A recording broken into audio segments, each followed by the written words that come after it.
I posted just a little open letter to the Floatplane community earlier this week, just being like, hey, really appreciate you guys. I think it was the day that the money came out of our account for the lab, and I was feeling a lot of anxiety because it's the most money that we've ever spent. I don't know if I've disclosed the amount, but it was $13.5 million by the time all the fees were accounted for. Big bucks. Canadian dollars, I guess, so like 10 US, but that's, I mean, far and away the most money we've ever spent on everything. To be clear, no, we don't have $10 million in the bank.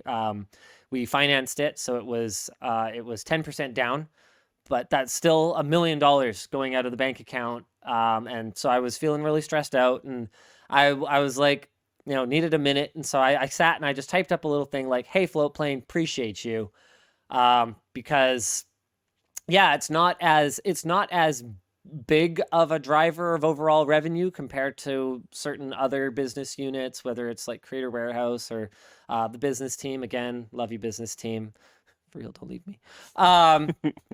But it's really consistent. Like that community has stood behind us. It's growing. There's almost 21,000. They're almost 21,000 strong, and those are real numbers at that point. I can know that if my payments for this building are going to be 13 off, actually. Yeah, hundreds of thousands of dollars a year, which they are. That Floatplane's going to be there providing that consistent income, right? Like it's a big deal, right? And so I was just like, hey, Floatplane, appreciate you. Anyway, that the comments under that ended up having a lot of really great feedback about what we could do to make the platform better, to help attract more people to it and keep growing it, right? Because it's going to get tougher. As we go harder on manufacturers, I think there are going to be significant sponsors that walk away from us. And that's something that I've had to kind of steel myself for, because we can't have it both ways, right? We can't have, hey, we're going to be brutally honest, but also we're going to sweep things under the rug when it's convenient, right? So sponsors are going to have to just put on their big kid pants and deal with Some of them do. Sometimes we're going to be critical of them, and other times we're going to be engaging with them in a sponsored capacity. And that's just the way it has to be. If you want access to our audience who trusts us because we're going to give it to them straight, then you're just going to have to take your lumps when they come, right? And I forget where I was going with this. Right. So these great suggestions to help grow this community, which we're going to become more reliant on. One of the ones I saw over and over again is you need a Roku app. And the first question that came to my mind, various smart TV, NVIDIA Shield app, Apple TV app. Yeah, but Roku Fire Stick app is the one that I saw the most. And Rokus have existed since back when I was working at NCIX. Best Buy for me. I didn't understand the reason that they existed then. Me neither. And I don't understand the reason that they exist now. Me neither. So I really want this to be a super interactive topic with you guys, the community, Roku lovers. I want to know why. Did people buy them from NCIX? A handful, yeah. Because I used to work at Best Buy. No one ever bought them from Best Buy. Well, that's okay. And when I say some people, I mean like we would sell 3 a week. Yeah. Like not a significant number. So I just didn't get it. Like compared to something like the do you remember Popcorn Time? Yeah. Yeah. So compared to like Popcorn Time, which was like a super, super clean way of torrenting movies back in the day. It's actually crazy. Not only would you torrent the movies, but there was a great interface for browsing them, like very Netflix-esque. And then instead of waiting for the whole thing to download and then playing it, Popcorn Time had figured out how to download the chunks in order and serve the video to you as it's streaming down. So it would essentially, you would stream it really like Netflix, but then you would, but then you would have the full file at the end of streaming it, like torrenting. It was kind of mind blowing. Obviously, it was like illegal, and to my knowledge, doesn't exist anymore. Maybe it does. But then there was also the Patriot Box Office, whose main function was it was really easy to access. In that particular case, I think it was like Korean soaps and like Chinese shows and stuff like that.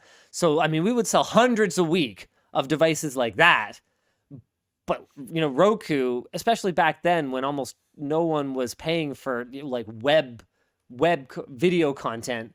I didn't really get it then. And nowadays, I mean, there's your TV, which probably has a lot of apps for it already.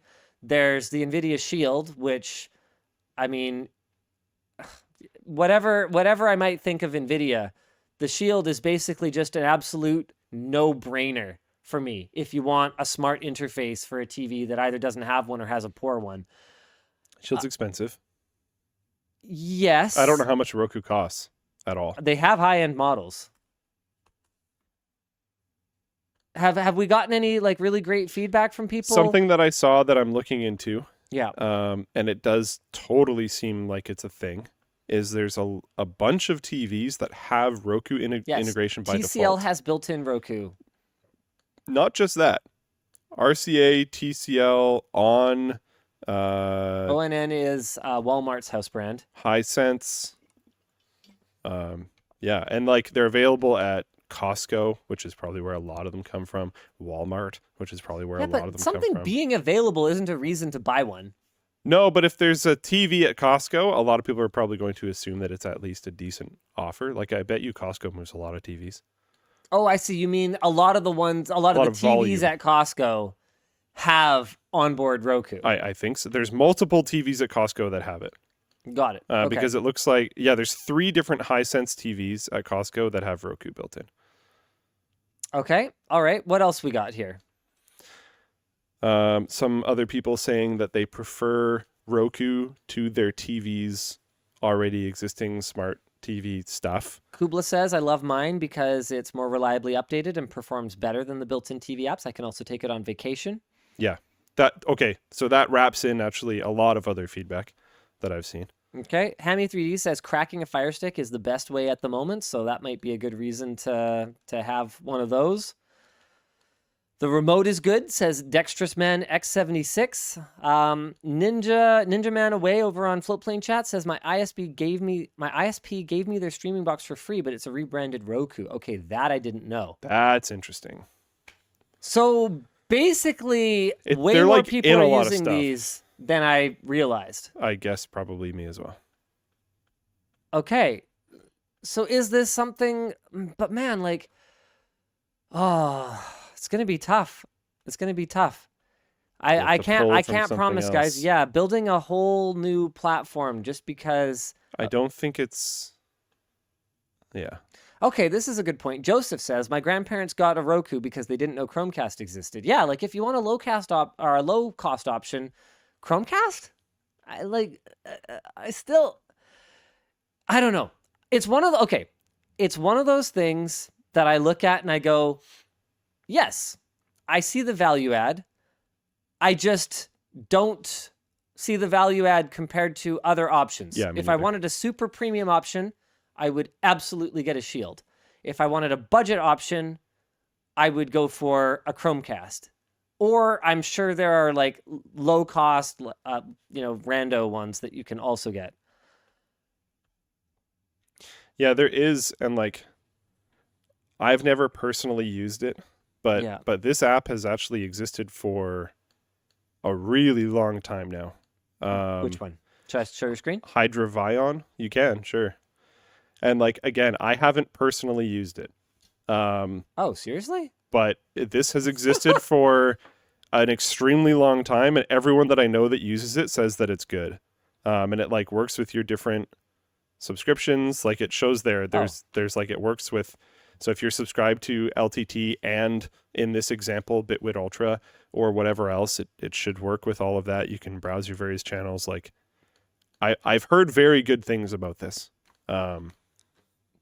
Okay. I should probably reach out to BML Zootown at some point Yeah. That and might maybe be just best. get him to like make it officially for us or something.